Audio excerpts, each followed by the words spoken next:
My project is about the work-life balance experiences of adults as well as experiences working from home, both prior to the coronavirus pandemic and during the pandemic. I researched various topics related to work-life balance and working from home, including studies about e-training, e-leadership, workplace interventions, flexible working, and abrupt moves to remote work that came with the pandemic.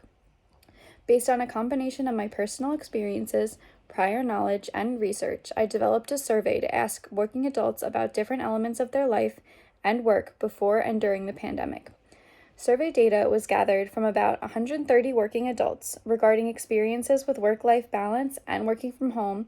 both before the pandemic and amid the COVID-19 crisis, to allow for comparison and to track patterns of change with the onset of the pandemic. Some key points of my research include how common working from home was prior to the pandemic and how that changed with the onset of the pandemic,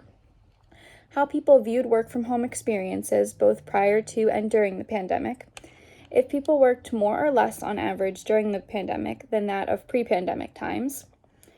if working adults prioritized work, family, or personal time most, and if that changed since the pandemic,